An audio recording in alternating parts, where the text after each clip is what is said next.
close up of that. And take photos at the same time. Yep, and we just unpick this, just prise it out. That side.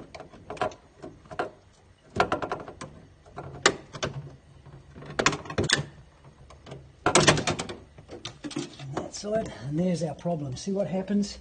All the scale ends up falling into there, and then it blocks this little outlet hole. Okay.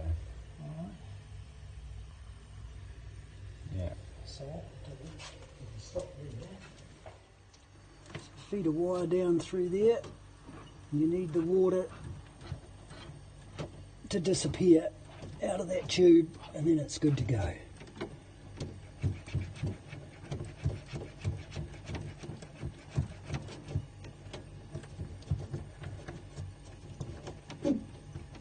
All the gunk gone.